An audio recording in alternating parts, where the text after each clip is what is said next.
Hello everyone. اليوم بغيت نهضر لكم على واحد كيفاش أن انعدام الثقافة الحسية والجنسية يقدر يؤدي لأن مسكينة شي بنت تخسر حياتها. فبغيت نعاود لكم القصة ديال هذه يعني مغربية صيفطها والدها تقرا في فرنسا و... وجابوها مسكينة صفاها ليها واحد المهم ماشي مغربي مي سي ان ديتاي. فباش نعاود لكم شنو وقع لهاد البنت مسكينة. فأنا في الأول يعني ما اهتميتش بالخبر. أنا الصراحة هاد الشي كنهتم بيه خصوصًا فاش كتكون شي بنت، لأنه كنقول كيفاش راه حتى أنا بنت، راه حتى أنا نقدر نطيح في هاد الموقف، شنو واش في شي شارع معيّن ولا بشي طريقة معيّنة، يعني كنبغي حتى أنا نحمي راسي. فاش كنسمع هاد الأخبار بحال هكا كنبغي نقراهم. أبخي ما عقلتش ديك الأيامات واقيلا كنت مشغولة ولا شي حاجة، نسيت على هاد القضية. أبخي بان ليا في شوف تيفي باها كيهضر. في الآخر ودرت لا فيديو نتصنت عليه، في الآخر شنو كنلقاه كيقول بنتي مشات بشرفها، بنتي مشات بشرفها. وتماك درت ليا الطن الراس، بقيت كنقول أواد خونا هادو. وهما زعما مساكن عائلة متواضعة، زعما هما من العروبية. j'ai rien contre العروبية، راه أنا والديا من العروبية، ما فهمتي زعما واحد الناس اللي بان سيغتان زعما مستوى دراسي وهادي ود الوعي. فالمهم بقيت كنشوف داكشي جاتني شوية غريبة. في ديك الشي باش مشيت كنقلب في لي ديطاي ديال الجريمة. المهم بيان سور المجلات المغربية ما غيقولوا والو. فاش مشيت كنقلب في المجلات الفرنسية لقيت لي ديطاي. أبعدا باش نبين لو بروفيل ديال هاد البنت مسكينة اللي صفاو عليها. المهم هي من واحد العائلة. هي محتجبة، وكما قلت لكم عائلتها بسيطة. وشنو القصة؟ يعني القصة هو أنها كانت جات لفرنسا باش تقرا، تلاقات مع واحد خونا من مدغشقر، سكنات معاه. يعني سكنوا مع بعضياتهم فاش بدات داك جائحة الكوفيد، قرروا أنهم يسكنوا مع بعضياتهم. داك خونا كان فيه السكيزوفرينيا، مبقاش كياخد الأدوية ديالو. يعني حنا المرض النفسي شي حاجة زعما ما we are not shaming people على المرض النفسي. المرض النفسي شي حاجة عادية، ولكن هاد خونا مبقاش كياخد الأدوية ديالو. الله أعلم كي كان حتى فاش كان كياخد الأدوية. واحد النهار بقات تصفاها ليها، كانوا ساكنين مع بعضياتهم. فيعني هاد الشي هذا يعني كيخلينا نتسألوا بزاف د الأسئلة. يعني شو هاد البنت مسكينة يعني بقات فيا أنا بزاف، لأنه يعني أولًا جاية كما كنقولوا من الحمارة للطيارة، جاية من المغرب من العروبية. باينة كان مثلًا باينة حتى في المغرب راه كانوا عندها مشاعر، راه كانت كتبغي شي دراري، راه كانت هادي وداك الشي كتكبتو. يعني bien sûr ما تقدرش تهضر مع والديها. ما كايناش واحد التوعية حسية ولا جنسية. الأغلبية كنقولوا جنسية، راه كاينة حسية بعدا، كاينة بعدا أنك راه ماشي كاين غير الجنس، راه كاين الحب، راه كاين شي واحد كيبغيك، شي واحد كيحتارمك، شي واحد whatever. حنا في الثقافة ديال الزمر ديالنا عندنا غير الجنس، غير الجنس. فهاد ختنا هادي يعني باينة راه كانوا عندها واحد المشاعر وسكي tout à fait normal. راه فاش كتكون مراهق راه كتكون عندك الهرمونات للطوب، طوب ديال الطوب يعني. no one can stop you. فهاد ختنا هادي مسكينة يعني باينة كانوا عندها واحد المشاعر وواحد الهرمونات وداك الشي ما كتعرفش كيفاش تتعامل معاهم. وبيان سور ما تقدرش تهضر مع عائلتها، ما تقدرش تهضر مع المحيط ديالها حتى شي حاجة. فاش جات لفرنسا يعني نفس الحاجة يعني. وخصوصًا البنات المحتجبات، يعني البنات المحتجبات مساكن كتكون عليهم واحد الضغط ديال المثالية كبير. أنا زعما ما عمري ما نتخيل راسي دايرة الحجاب، زعما ديما كتبقى تقول آمم، يعني مثلًا فحال إلا جات عاودت ليا صاحبتي شي حاجة زعما عادي I don't care. ولكن مثلًا فاش كتشوف شي بنت محتجبة كتبقى تقول راه هاذيك راه خاصها تكون مثالية، هاذيك راه ما هادي ما غتكونش منفتحة، ما غتكونش هادي. فيعني حتى مثلًا جو بونس الخطأ ديالي حتى أنا مثلًا كنشوف النساء المحتجبات كنشوف فيهم واحد الشوفة يعني. راه ما غتكونش منفتحة في عقلها، راه ما غتكونش فهمتي؟ دوكو جو بونس هاد الشي زاد من العزلة ديالها حتى في فرنسا. يعني تلقى الفرنساويات ما كيهضروش معاها. أبخي ما عرفتش الصراحة واش كانت كتلبس الحجاب في فرنسا ولا لا. تقدر ما عرفتش تقدر تكون حيداتو باش ما بقاتش مع والديها anyway المهم غير في الشخصية ديالها عامةً غتكون كانت واحد الشخص منعزل، يعني هي مغربية جات لهنا من واحد العائلة فقيرة، يعني جو بونس با غتكون كانوا عندها الأصدقاء، كانوا عندها شي ناس تهضر معاهم بصفة عامة.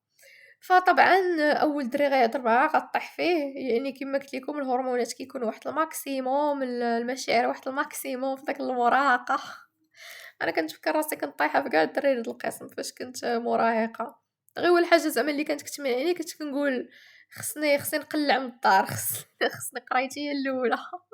هاذيك هو داك الحمار اللي كيكون عندو هادوك العيني بحال هكا كنقول خصني هاد الدار ومن بعد ولا تا المغرب كنت كنقول خصني نخرج منه، ما كانش كيهمني الصراحة الدراري بزاف وداك الشيء، حتى دابا زعما ما whatever زعما ما كبرتش زعما بداك زعما يكون عندي أمل كبير في الرجال. anyway كنبعدو على الموضوع enough about me. فنرجعوا لهاد البنت هادي مسكينة كيما قلت لكم يعني جات لهنا، أول واحد ضحك عليها، أول واحد حن فيها، أول واحد قال لها هاد يا زوينة غتكون طاحت فيه، ولا تقدر كان كيتعامل معاها خايب بزاف وطاحت فيه لأنه الهرمونات كيما كنقول لكم ما كتبقاش عقلك ما كيبقاش خدام، كتولي داك ليطا ديالك كتولي كتّبع الغرائز ديالك زعما. ف فاش بونس أنها صافي سكنات معاه ويقدر يكون كاع الكرا كان كيجيها غالي، هي من عائلة فقيرة يعني في بلاصة أنها تمشي تخدم وتكرفص، كتحس أحسن نسكن مع هاد خونا ونتقاسم معاه الكرا، وهذا أسوأ اختيار كيديروه. فريمون خصكِ شي بلاصة تهربي ليها فريمون فاش خصوصًا ما خصكش نتيا ديجا ضعيفة، نتيا ديجا ما عندكش الفلوس، ما عندكش هادي، وإلا وقع شي مشكل بينك وبين داك خونا وغتبقاي واحلة معاه في الدار، يعني هادي راه شي حاجة خايبة بزاف. ديما تكون عندك دارك باش إلا وقعت شي حاجة الله يعاوننا ويعاونك، صافي تشدي جلابيتك وتمشي فحالك. أما فاش كتكون ساكن مع شي حد راه كارثة، كارثة عظمى، لأن كتوقع شي مشكل كتبقى مع داك خونا. الجا ما لقالك هنا شي لوجمون في فرنسا، هي جو بونس من الأول كان صعيب عليها تلقى اللوجمون، لأن فاش كتكون étranger صعيب تلقى اللوجمون، مي هاديك كفس فاش كتنايا حتى تزبّلها حتى تكحل العيشة بيناتكم عاد تقلّب على اللوجمون، هاديك كفس اللهم نتكرفص أنا في الأول د العام في سبتمبر كانت باقي ليا شي 10 أيام على البداية د القراية تسخسخت مزيان باش لقيت اللوجمون، اللهم أنني نلقاه في داك الظروف ولا نكون ساكنة مع شي خونا ويبدا يتعدى عليا وعاد تسير ديك الساعات قلّب وعيّط والامتحانات والتخييمات تخايسالي وعندي الامتحانات، ففريمون البنات فريمون سكنوا بوحدكم، كاع إلا بغيتو تسكنوا مع داك خونا بقاو تمشيو عندو ولا هو يجي عندكم، أما ديما تبقى عندكم داك الملاذ داك الملاذ اللي تهربوا ليه. ضروري تكون عندكم داركم. هاديك فوالا كيما قلت لكم سكنوا مع بعضياتهم. والحاجة اللي بغيت نشير ليها عاوتاني هو أنهم سكنوا مع بعضياتهم في جائحة كورونا، يعني كاينة لا بوسيبيليتي أن هاد البنت مثلا كانت خدامة وغالبا تكون كانت خدامة لأن كتجيني عائلتها فقيرة وغالبا ما كانش عندهم باش يخلصوا عليها السكنة وداك الشيء، فربما فقدت العمل ديالها وكانت زعما ضروري كان خصها تسكن مع داك خونا باش أنها تصرف على راسها. وفريمون فوالا كنقول لكم أنكم إلا ما كانش عندكم الفلوس ولا ما كنتوش قادين بريوسكم ما تجيوش لفرنسا، ولا مثلا غتوقع شي حاجه بحال هكا ترجعوا لداركم. اما هاد القضيه ديال انك غادي تسكني مع واحد الشخص اللي ما كتثقيش فيه ولا شي حاجه راه خايبه بزاف. انا براسي يعني واخا والديا زعما والديا كانوا قادرين يعاونوني في فرنسا وكنت قادره نخدم يعني وما بغيتش نمشي لان عارفه راسي انا ماشي مسؤوله، عارفه راسي انا ما غيكون فيا ما نكون قاريه من النهار كامل والليل خصني نمشي نخدم في شي مخبزه والويكاند خصني نخدم. طبعا كاينين الناس كيديروها، كاينين الناس ساهله كيديروها، ولكن انا عارفه لا بيرسوناليتي ديالي واحد انسانه معكازه وما كنعتمدش ما كنعرفش نعتمد على راسي، فدوكو تسنيت حتى فوالا غنمشي نقرا غير عام واحد في فرنسا وعندي الفلوس وجمع الفلوس وهادي، وما مشيتش من قبل ونصدق في شي سيتوياسيون خايبه، نصدق مثلا خصني نسكن مع شي دري ولا خصني ما عرفتش ندير شي حاجة ماشي أنا ما مرتاحش ليها. فوالا فاش ما يكونش عندكم الفلوس، إما غترجعوا بحالكم، إما يعني غتقاتلوا باش تاخدوا داك الفلوس بواحد الطريقة اللي غتكوني نتيا مرتاحة، ماشي غتصاحبي مع شي حد الله أعلم شكون هو داك خونا، ولا شي راجل شارف غيدير anyway. ففرنسا إلا كنتي غتمشي لفرنسا باش أنك تحط راسك في هاد المواقف البايخة غير ناقص. أنا مشيت لفرنسا يعني صحابي كاملين كانوا مشاو لفرنسا وأنا كنت بقيت في المغرب، وشنو وقع ليا مالي صافي it's not a problem. شنو وقع ليا كاع داكشي باش كنقول لكم شي مرة راه حتى الزواج راه ما كيصلح لوالو، لأن حتى الزواج راه كتبقى واحل مع داك السيد. أنا ديما خصني البلان بي ديما خصني يكون عندي واحد المفر anyway. فوالا سكنوا مع بعضياتهم. داك خونا تلقاه هو اصلا مبقاش كياخد الادويه ديالو، تلقى بقى كيضربها، بقى كيعتدي عليها. اختنا ما بيديها لقرايتها، ما بيديها اللوجمون خصها تبدل، ما بيديها لهادي، يعني وحله خايبه. وتلقى حتى شي نهار جا صفا ليها مسكينه، ما زعما ما وتقدر كاع تكون كتقول راه عادي ضربني. راكم تلقى كتقول لا أنا راه عصبتو، لا أنا راه درت ليه هادي. كيما قلت لكم السيدة راه عمرها ما عندها لمن تشكي، ما عندها لمن تشكي. وفرنسا راه كاينين موجودين الجمعيات، الصراحة كان عليها تمشي. نصيحة للبنات en tout cas هنا في فرنسا، مي جو بونس حتى في المغرب غيكون هاد الشيء. إلا وقع لكم شي مشكل سيروا للبوليس، ولا سيروا الجامعات. هنا في فرنسا راه كيكون ماشي الطبيب النفسي، كتكون لاسيستونط سوسيال، لاسيستونط سوسيال جو بونس. وقيلا لي كتمشي تشكي ليها. المهم هضروا مع الاساتذه ديالكم، هضروا مع لي زاسيستونط سوسيال، هضروا مع البوليس، راه موجود لما تهضروا. ما تبقايش ساكته، ما تبقايش عباد الله ساكته.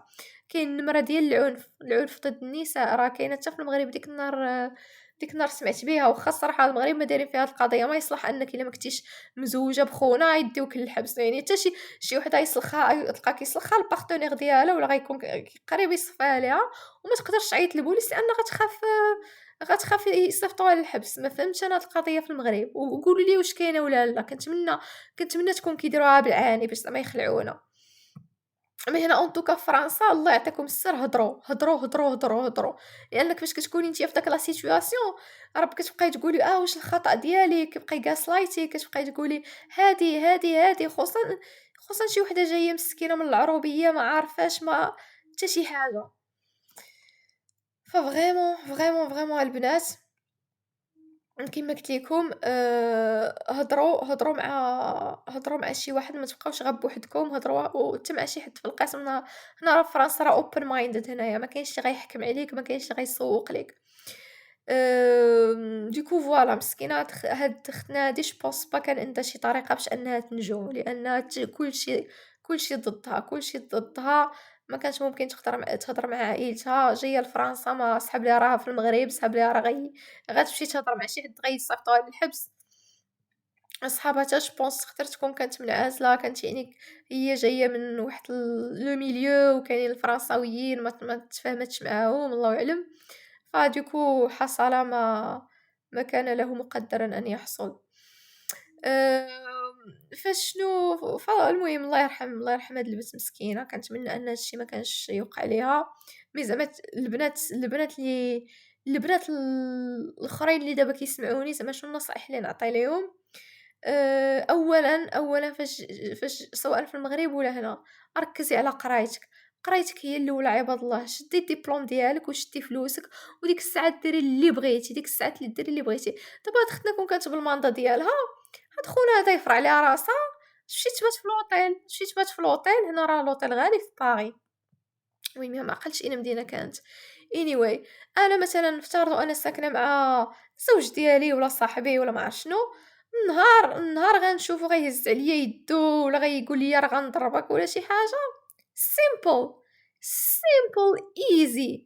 غنشد حويجاتي، غنمشي نبات في شي اوتيل، ونجي السيمانه اللي من بعد نجي مع خويا يجمع معايا حوايجي ولا شي حاجه. ما كاينش زعما ما كاينش تعقيدات وهادي صافي، والحاجة داك الشي باش كنقول لكم عباد الله حتى ديروا خصوصًا المغربيات، هي الفرنساويات هي راه يوقع لها شي مشكل تمشي تشكى لباباها لماماها فهمتي open minded. نتا حنا المغربيات راه ما عندكش 100,000 حل، ما عندكش 100,000 حل. وقولوها لوالديكم واخا هكاك راه اللهم هاد ختنا اللهم تقولها لوالديها وما عرفتش اش غيديروا ليها، يسلخوها، يردوها لفرنسا، يقطعوا ليها المصروف، ولا نتوما شنو، ها نتوما شنو طاحت فيه، ها نتوما كتشوفوا. فديكو فوالا ديروا فلوسكم، ديروا هادي، عاد ديك الساعة تصاحبوا هادي وتقاتلوا، دابا كاينة طريق وحدة، هي الطريق الصعبة، هي طريقة القراية، ما كايناش من غيرها. قراي، خدمي، صبري، صبروا على الشهوات ديالكم، أنا هادشي اللي غنقول لكم. تماستيرباو، تماستيرباو عباد الله، راه ديما كنقول لكم كل فيديو كنقول لكم تماستيرباو. ما كاينش ما اسمها الماستورباسيون، ما كاين اللي يسلخك، ما كاين اللي يعطيك الأمراض، ما كاين اللي يحمّلك، تماستورباو مع راساتكم، جبدوا شي فيلم تفرجوا فيه، صافي، هادا قضيو شغالكم وصافي هنيو راسكم. وفاش غتقراي وغتخدمي راه صافي ديك الساعات الراحة، ديك الساعات الراحة عباد الله. وديك الساعات راه سبحان الله عاد ما غتبقايش عاد ما غتبقايش يطلعوا لِك الدراري في الراس. أنا دابا ياك عندي داري وعندي فلوسي وعندي هذا وباغا غير التيقار، والله إلا باغا غير التيقار، ما باغا لا نصدع راسي مع شي واحد، لا هادي لا الدراما لا حتى شي حاجة. أنت كتكون في الstress والقراية وهادي، عاد ديك الساعات كيبقى يبان لك في التصاحب، كيبقى يبان لك داك الدري راه ما عرفتش اش غيدير ليك، راه ما كاين ما غيدير لك حتى لعبة، راه داك خونا راه واحد نفس الوحدة ديالك وكفس منك، هاد ختنا راه السيد راه عنده الأمراض النفسية، وهادي شي مرة راه كنتعلقوا حنا بشي حد وراه كنكونوا حنا أحسن من شي حد، بزاف د المرات كنبقى نقول داك الدري هادي في الآخر كنلقى راسي نقول خلّيني بوحدي زعما I'm doing better than him فهمتيني؟ كنلقى راسي قوية على شحال من دري كنتخلّص مزيان على شحال من دري ب so guys انفيستيو في نفوسكم، فريمون نتوما you are the love of your life، نتوما you are the love of your life و take care of yourself، ما تبقاوش تعولوا على شي حد آخر.